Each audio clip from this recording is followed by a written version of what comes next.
Abusia ya mama chima makwaba enne ukada no pay and famra our agenda jumadi so ewo off television. Me di ohene na nakwa me osay ano pay so ya sanso aba na yaba se yeba be so me man enne ye nyankopon enne ye June bo so me de to so me ensa won fimpim no enne aduonu ensia emu our agenda jumadi yedi nkrashen sem ebe bremo sanso ena ko wan krata anopai aba be pm ewo Ghana dwaman so no emu atifie ni so nsem ene mu pensem mu ne tofa botawo yede eno so ebeba aba be so mu ge ni ho sensem yebedi eye eho enkomo and other matters ni na no yebeka abom se abusua na yasom yeman ene ye nyankopon sanso na ba be to dwa esa demolition exercise bi amana homene so se sia ewo eye hacho enti yebekọ na ye ne Ghana atorenche mu aboafo meche National Disaster Management Organization NADBO mpenifo akwa twetwe eye enkomo na emu afutuo ni mu nsem no mpenifo di ni na so aba be so mesanso ena emrepamu no Obapa Mavis ena afenso minu abema na na ke amofa ebe join me na the rubonkrata no ye di ni na abremo sabrede obuo ene ahombrase kwan so yemfo ye ni nkyeremu ewo Refiners Chapel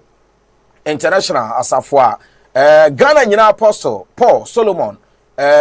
Kofi Odro eda eye ano na yen konkofan kranshen sem ye ba ohene djumadi ne nkae no ye dini na ebeto aso amamo bra Yesu twemu pe na Yakobon bie John ani no say behold the Son of God who take away the sin of mankind. And Andrews look at John and turned to Jesus and said, no, I have to follow this man. Are you here with me? Yes. There is the need for somebody to decide that what you are doing will not help you. You are not following just a voice, but you are following the Messiah that can change your life, that can lift you up. Maybe you are holding something that you have to drop down and come to Jesus, the creator of the universe, the one that can bless you, the one that can take you there. Yet oni be bia ni wiase ade bia ni wiase sunsun bia ni wiase betimi ya pejaye e kaye na brother Yesu Kristo. He is the way, the truth and the life. Purify my heart, let me be as gold and precious silver. Bra Yesu twemu pe na Yakobon bie John ani no say behold the Son of God who take away the sin.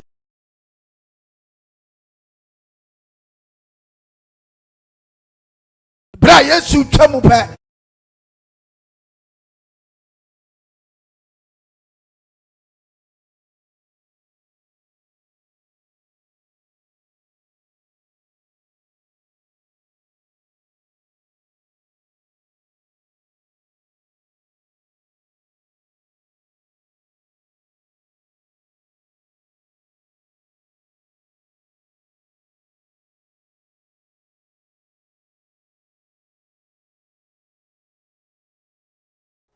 yes also mo akwa ba bion famra wa agenda jumadi so ewo off television baby ya duno ye borum ewo anopai kuwa enkrata hodo a kyerese mufu bibire na abomaden asesemu ede atotototo wo newspapers ana said the ubonkrata enimo no yedini na ebe so mo ewo eye anopai yenko na minia akese mienu akukudam ayeba na Ghana central ejumadi a omo akwadariye Obapa Mavis na afenso no nana ke amufa yemu nwuram na da ubonkrata no yenhwe ensem akodo a ewom erianom me mamache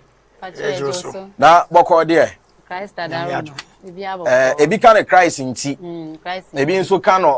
Christ adaroma but the minim pa ye Christ nti you know you Methodist for na Methodist for Christ nti na ba ko so wi no ade so one ba be nti ya de pa wi nanya koke no ade so one no I just say one we sure nyina ye ba ko okay we are one I want him say we bia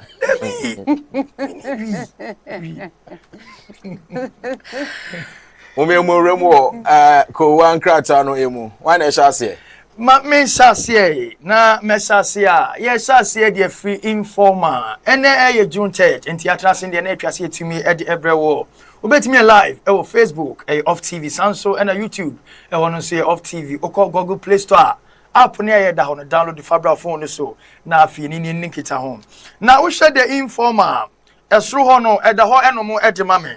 wo say anti-LGBTQ plus bill hit legal road block wenu aye emra sebedwamu ena de aba betu dwase eya anti-LGBTQ mra no ehia mra mu hawo kese pa wo si wei enye ade a etwase Ghana yetena se na ye de beba mra sebedwafie edana na dom kese agina so se me na me wo edom enti yenjim tum na meye mra na ne wo kasa semwei eye ba no dani anatitini ni di mamra sebedwafie ene de sansam no etu ega se sibia niam sibi kono enya bra na ni je hom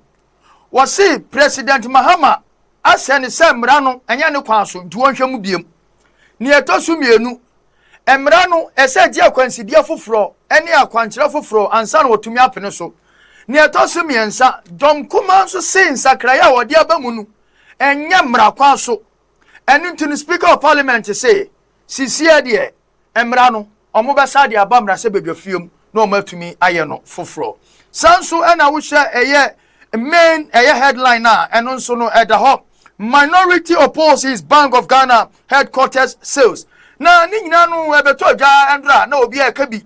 say ya te say Bank of eye Ghana omo edan kase ya omo asia na nado dan kwabu anu na nsenye no ni nyina ne say yese ye ton na ye ton ni san enu enam na sebedwafie dom kuma de aba betu dwa say sisi adwene for Bank of Ghana headquarters no omo nsesa no set sa pa dia omo nsesa sadwon na nya papa ma oman no na so mu nim na so mo ton de enam na sebedwafie ho nyina begu enti dom pa cha ni say edi papa mu edi sikasa mu haw jinasie mu haw edi beba ni santi no enya bra omo de omo bepene so masane ma no atumi akoso afi ma menwe mu osoro ho you go catch rest for insawam ai ni na Ghana man pani jo Mahama ene ko gina mu ewo UK ene amanfo kokosi aye ekoko kasa aye tre Ghana ye dibre ba bia aye ko wo wansam bi se biara no enu na nam so man pani jo Mahama aba be tre se nipa biada awo wadi sika biada ye yiwo se wo ye eye CEO ana wo de ye yiwo se de dwumadi ko bia no na wadi kapre a ye de waba park committee anim ni ya boss bo ene o kwa akoto nananom enye nananom asie yo o koto yo ofani nananom ma wansawam wo ye dan wo beko udi kapre na we ye beko o ko ji wa home de bi afibia o beko wa ye adwuma wa brent no opese o ko rest kakra wo obi anu obeko we oh yeah sure and this intimi nchi obi antumu jam pipi intimi nchi obi antumu damagana e dey na MPP aban tumi anka obi no opposition so mo ba on be chairmanfo the same thing dey bi o ora ko sisi eye mawie etuaso mawie etuaso ora ko sisi mawie dey informer yo wusia me the new publisher and me dey etuaso e dey amawo the new publisher na o hwe the new publisher eso a o hwe mi o hwe bi na o wo fie anabo se Facebook abomade na hwe picture yi bi na picture we dey esere ya akono ankasa nipa ekrofo mienu e na omuda eye pepai so Mahama Ayariga wono ene da dom dudu na no o mahibedwe fie sanso e na mahibedwe chiame Aban Kisford Smani Bagbin wono so eda honom na o hwe ani a Mahama Ayariga ede ma Bagbin na ye se eye hu ankasa ni nyina eka eye LGBTQ++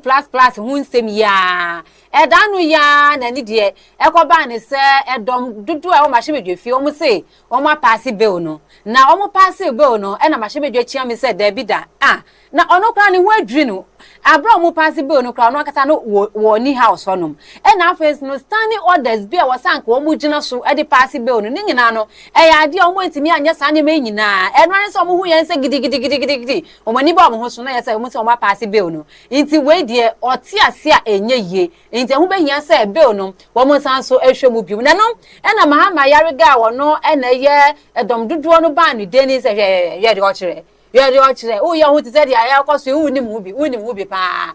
bibe biare ni yibe na ya pass mu ehu be hia se be san hwe mu bio de be si na si awie ya ye wie ye ntimi nya ho hwe biom enti de awo kan de menya wo se na wo nim ho hwe na e ko fine na ko se David we die mi jitu manyi te no any one eye na wo de hwe mu nyina wa hye chichi fefefe na de ani se ba kwa hye Africa well e na ba ko nso a hye office well enti no enu na da so na so wo hwe ani na ma ya regade hwe yi ma hye meje chiame na ye se insembisa wom Gane wa se money popa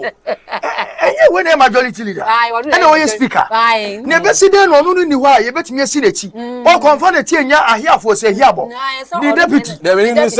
say NDC omo pre NDC na she bedwafo no omo pre na omo ya ma amambo asa afofo mu bi asa omo ma aban mu da okay what you say won say one more yi because speaker no ti dwam a emra ne ma ne ho kwan e say onye intamgina ni ana intamgina for enfama parliament Ghana mra she bedwafie no una ba be decide ama no woni mumra kire bagben e call parliament ono no we nye fiti 1992 o kan ho bi na true constitution odonya for bagben e kan ho bi oni asedun ketia mo 1992 o kan ho bi na true Ghana constitution into ono as the speaker of parliament mini wa munhwe kire na makoye wadre bi e de we say aba be to no aba ne wo ka who are you say wo ba be challenge bagben o si David o si David ade be sina si awie omu timi reverse hwe sana mama ya that wa ya hwan mahama ya bagben for parliament no way em say no class 2 say class 5 for say JHS o 1992 wa me enchire be bia no gina e wo Ghana hanom oh you kokoti pa papa no da hono asamo itino I don't need some of the new provincial what ya na se honom ya see mom son arrested for killing husband trying to kill stepson na ya say eno so e ya rehosem a esi ye o my Ghana mu ne no e ya say obi ni yire e ne wo honom e na papa no e from ni yire no e na opa ni chew e na omo bom ho modin di koma mpanifo ka asem na omo se o abrante de wo ye no wanye ni yie enti kopa wo yire chew na pata no enti patano ekopesi kebi edemano ena ni di omunim se o bia asem no ada odi ache no wo ma na papa iko ye adwuma ena ni di wakonye sika no odi sika 30,000 edi be man yire se mi yire menye sika bi ntim pacho udi afato ho ma mi 30,000 ye se sika 300 million wodi amani se won fanto ho emfa ma no na wodi sika ni man ni pepepe ena ma me ni friend ni babema na ka je se wo papa ena wodi sika bi aba be ma mi se mi fanto ho da na de na wo ye mi no ya de a me mfa nche ne ye mi buafu pa nti sika we ye bekunu ni ye diska no ena ni ba no eti ase ni ba no so ko frɛ na damfo ena ka chan se o ase bi abenie we de mama nti we mfi hotel na men ko Ghana adwuma ko a ehwe atorenche mu ensem National Disaster Management Organization mene engineer Justin Glover no ye municipal works engineer okokopiem ewo eye Ga East Municipal Assembly ehodomo ena kyerese ewo yenko na yenko twetwen eye enkomo yenya ne tie se demolition exercise bi ekoso ewo eye hacho na yenhwe ye roti me ka ye mo ache anopai good morning good morning if you can hear me it is say Boko great yenya ne tie se okokopie mu sabre ewo eye Ga Easter demolition exercise bi ekoso ewo eye ehodomo demolition exercise bi kwan ben so na fire penifo A2 eye say gina no. Okay, thank you very much. So as you have already explained, what is happening now is an enforcement of the building regulation by the Ga East Municipal Assembly. The structure that you are seeing here was built without a permit and obstructing the stream that flows from Atomic to the Kisima side. And so the assembly is here this morning with a team of task force comprising NADMO and then the municipal works engineers to demolish a structure that was built here about 6 months ago. This is about the third time this is happening, and we are here this morning to make sure that the stream, I don't know whether you can see the stream here is not obstructed, and that is flowing from the Atomic Energy Commission to join the Pillar 2 session of the Atomic Hacho Highway. Hello, can you hear me? Yes, I can. Hello? Hello? Yeah, can you hear me? Yes, okay. Okay, hello? Hello?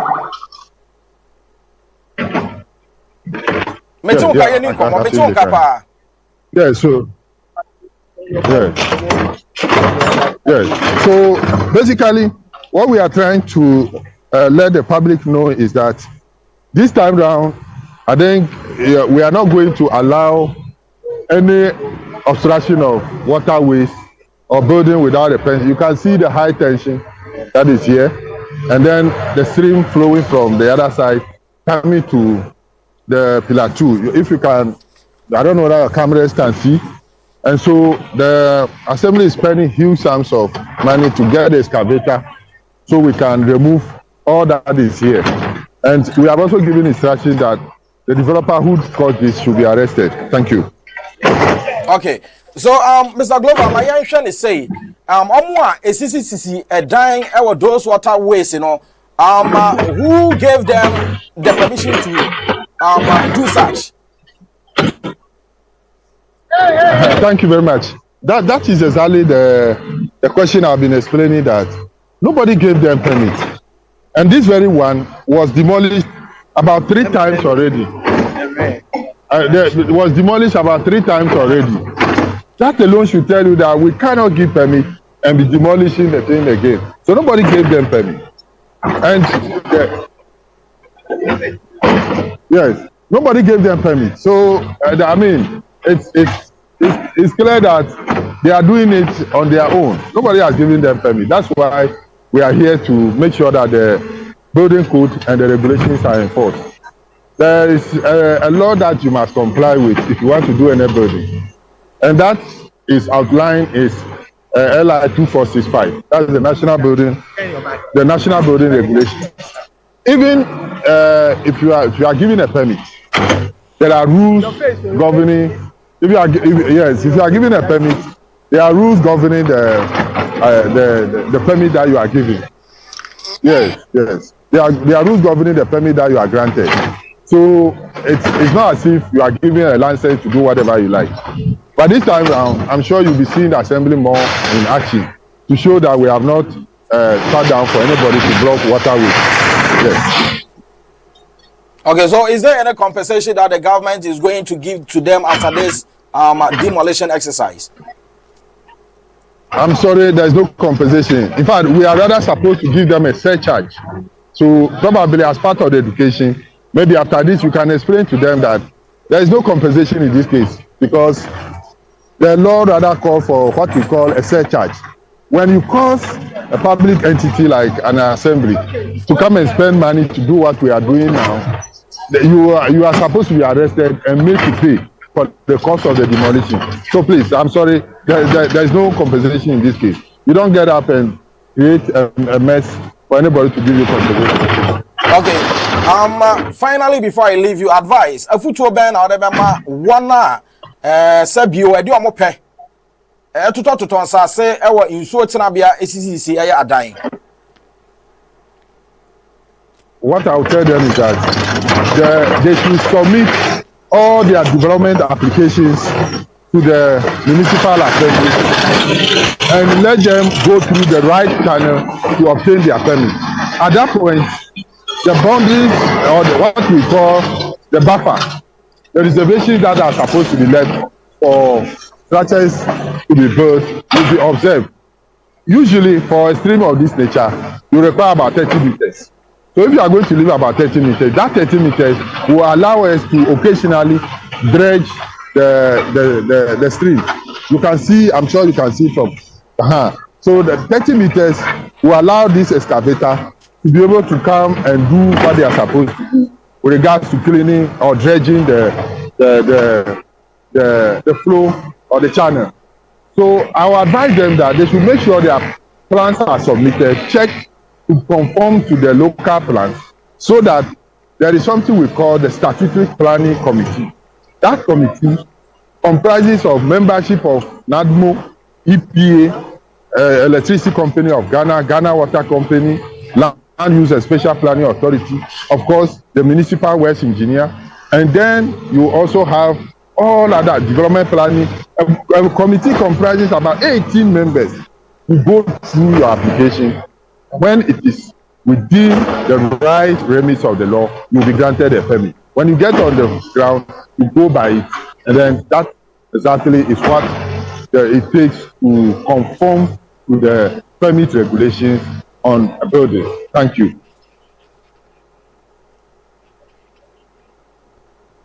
Okay, so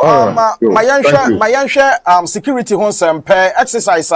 air coso sesiano nadmo Ghana Police Service inkita odi ben amuni omo enya and afin so nkrata ben letter ben mo dia kwa koma omo as to say mo embark on this exercise no because in Pempi no mo be ko field and mo be ko site no residents and say timamufuo en Pempi ban mo ba be kon etoto ehye mo so yanhwe nia currently koso e wo hacho security won something to say. Great. So the assembly's duty is to control every development. We do that in conjunction with National Disaster Management Organization, Ghana Police Service, and any other institution that is in charge. We don't need any special letter. On daily basis, if resources were available, this is what we should be doing to anybody. It's like when somebody is committing armed robbery, you do write letter to the police to arrest him. You get a person arrested. So for anybody who commits development in a lawless manner, on daily basis, we are supposed to crack down on them. So this one, it is something that we are doing to make sure that the waterways are cleared and the public right of way is allowed so that people can move around freely. When it rains, we wouldn't have flooding in the municipality. Thank you. I have with me here the NADMO director. I'm sure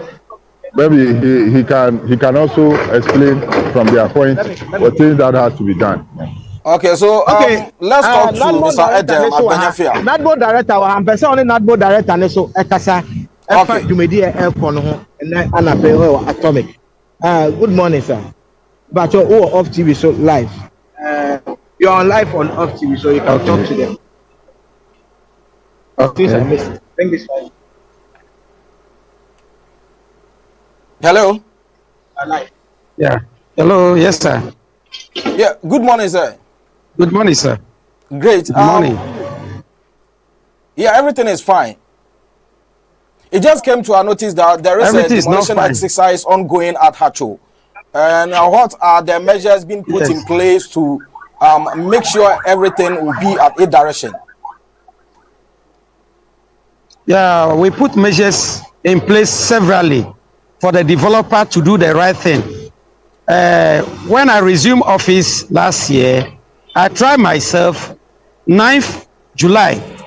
to come and seize a machine over here to Taifa police station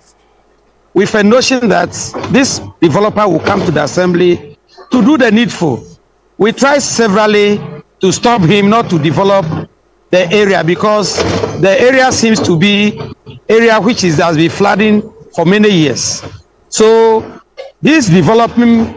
the area is going to cause another flood to the nation. And we tried to stop him severally. He couldn't listen to us. That is the reason why today we are here. We tried severally. This is more than 7 attempts of stopping him, but he refused to bring a document for processing for permit. Besides that, we cannot allow this project to remain here because the project is situated at the middle of high tension. So if you go further, you see that they use a chainsaw machine to cut a high tension pole to remount the pole. Therefore, we cannot allow such a development to go on over here. Thank you. Okay, the exercise are still ongoing, and have those landowners come out to plead or show any legally or legal documents backing those lands? They haven't. We saw a gentleman here, happened to be a guy on the project, But he only came here with a police that he have a instruction from the regional commander that they should come and have a look at what is happening. And we explained to them that we are doing our exercise per the law of the assembly. So they left without showing us any document to that effect. Finally, any advice to the public, especially those who used to buy lands on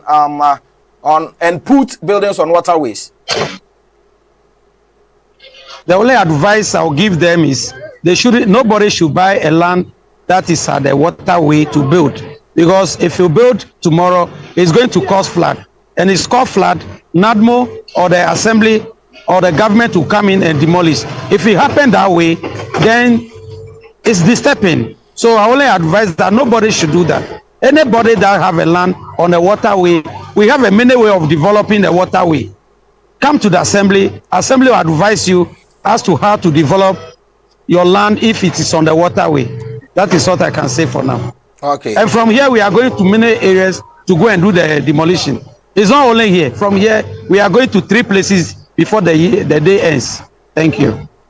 Can you please tell us the kind of structures that those landowners have put in on?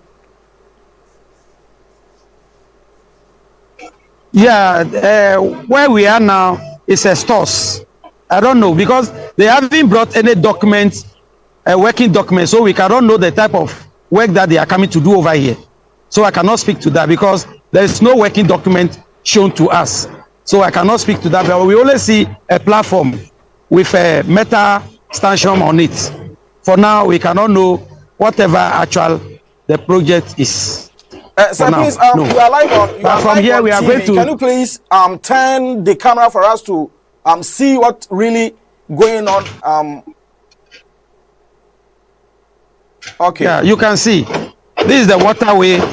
Because of the project that is taking place over here, brought a lot of dirt into the drain. So we are here. The assembly is here using a machine to dredge the place. You can see the filling that they dug over here brought a lot of sand into the gutter. So that is what we are doing now, to do the dredging to pave way for the water to flow. Yeah, you can see for now. Yes, the machine is working.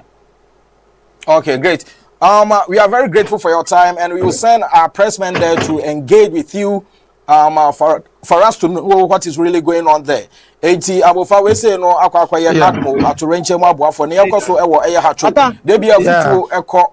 de ebobamoma adehye ene amanfo mayen tuton sase ewo insu tinabia insu kwan ne we asobrache na so den de bia amanfo ekokoto brofo edu mfifire bia tem wa hanom na nya easy ana wanti brofo na make kaka no nti brofo edu senya ukasa Ghana na uka brofo na utia ne yesro won say China what say China ni ye interview ni mo ka brofo da ana omo mo boy Messi ni name am ya adena nya brofo na wu metu na me ka wo sere me na odi brofo na asese me odi brofo na epia mako wa bra me titwi ye nto aso ni banku Yento aso de obon krata mpense mu no. Mpacho the new publisher paper no mi wieye dia na e wa ase honum no ma me ne ba omaye kanana ekum ni kunu no ene wansem na na me ai oni ne ba akara no stepfather na ne papa nkasa the stepfather ai ma me single mother sa ai amofa mo ni omo kokoko out mo hwe yi na obedru hu mienu anse na waginu atum eti ni kokofo bebre ne de obi kwa kwala oti mi po obi a wo ba de o mi po obi a wa wo deda nso born one bia no no nso kra na ye o shebre o destiny wife o we ni di obi ani ji o control mo wi aka wase enti no one ne baba ma no e no ma ye kanana e no wo eku ni kunu ni nyina ene se one ni kunu nya ntokwa ena wo mo fra busuya mo ka asem no e ma papa no e patano papa ni patano no obi enim se bi a wo de ache no e wo mo na papa no ko ye adwuma no ko nye sika 30,000 300 million ena odi ma oba ni se wo de fa to wo ma me it is can buy pen ababa ni hu sha je se popo it was aska we nyina wo di ba hanum na enu echi wa ba beji na wakwa kodi de bi mimpene nti o ka kire ni baba ma ni se wo papa de sika bi abo na mpese ye kunu na ye discount na ni baba man so gitu mu no so ko ka kire na danfo na na danfo no mo ye na danfo ni say okay me so me boa mo a maji mu 8000 na so 8000 oh na 10000 me yi 8000 ma wa still yes I was kind no me de be ma no ntino o de won jintum e na brantie no e ne yewe no ni maame e na mo bom ho modi no mo ku ni kru no o ma na aduane di ye kama ele ne de order fed for ba ni be ma ene de sa na dwo ne de agro bi e ko so sa na dwo ne nya agro ketewa o mu di agro kama na agro uni mo ba ni be ma agro ya o ma ne enya sem ketewa ene o de tablet ebu na aduane mu nti na be ya obetimi abo na che se aha obeda ache nti o de ni demu ene o mu kunu ni de o mu di ni mu no e ko te be o mu ko sie nu be bi kra umko se yinti no wo mu hwehwe papa no mu hwehwe na mu hu no eno no mu nya hit say maame ni ba no onim hu bi eno umko bi se bi sa mu na post for ko chomo mu aka sai kon mu nimu sem say de omo eye ni na aka wo mu ya hoboa say papa ni ba be man bi so wo a aka mu ye ku ono nso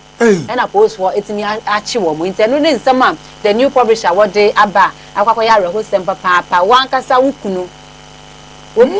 because of the 30,000 300 million. Eh dia ska we kwa kwa etwafa ho ba ko. Se na di ntokwa no ba ye no. No twafa wa it everything was. Etwafa ho ne de Nyankopon bo be ma bia pema. No dia untimi nkan sa ma me. Wose atese ne sofo Bible be bia ni wa ye sese. Be man ntimi nware mienu ntimi nware miensa.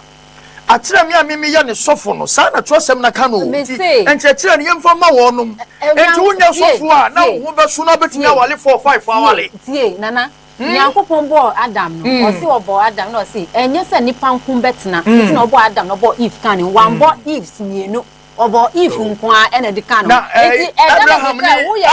ni wo yire ya ba ko pe Jacob no mo wale tu no na enye twosem ni mo e ya ba ko pe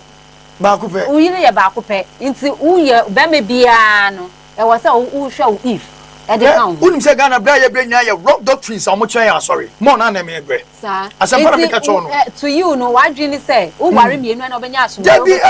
enti sa se wo sika. O ho ba so na betimi aware mienu edi asomdwe bebrewa. Obi a wo ware mienu bia. Onka no kro. Na mo me ye ne sofo mi di na so ne anim. Me ye leader. I'm not my boy. You are worrying me. Want me? You know, prep for the done. Okay. You were Hana to me. The Chronicle. Now, the Chronicle knows 40% of Ghana's youth jobless under Mahama. Kojo Pankroma and the Ababa Tuja. Now, Nina no, and almost say, Sierra Mahama. On share. Na you two are ye walk Ghana ha. A drone of fire sodia.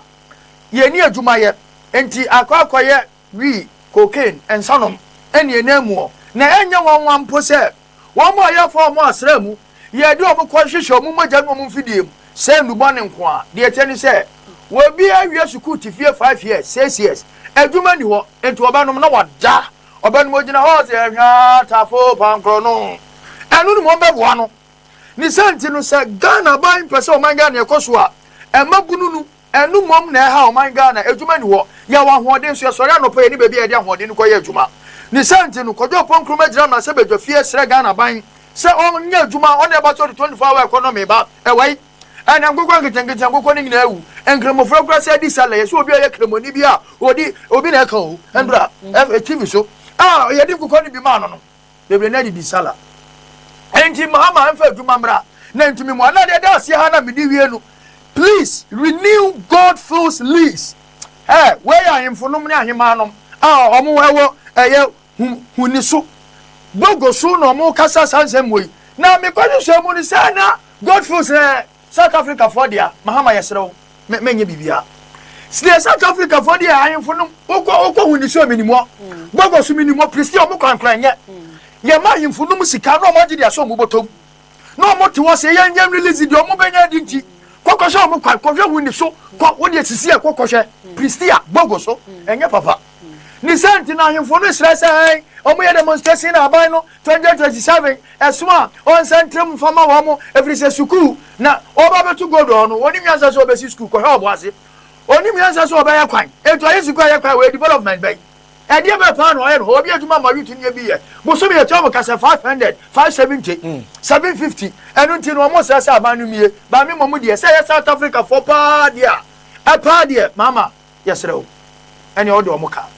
okay mpacho mami fa daily graphic ento aso edimao okunini daily graphic na me de to aso ede amawo Ghana ha ye wonyema bebre e wo hanuma ye duadua ye hu adwuma ebi wo honuma wo mu de tabo atoso se enti se ye de ko amonone ekoton eba ne sa eye my bab no wo mu nya adwuma enye wo mu nya nema bebre mu nya ho mfaso na eno na ba beto dwa se rubber wo mu di tabo atoso se ma obi biara mfa nkwa amonone enkoton no ya ade amprempren no wo mu kirem se appose for agent for na say no ya so mu purchase se wo mu nyina eka ho bi no ma ye kana na na amanfo di fa kuntu ase eye nwa ade ko pie mu amonani ekotonton nte no ene dia daily graphic wo no so wakwa ye hwehwemu e dia ba beto dwa wo kirem se we die appose for ni agent for now say no wo mo aban aso mu purchase se wo mu ye nyema ensem fata de ye dia to so se ma wo mu nye no eno na wo mu ya daily graphic what they sem ede abanu ni big story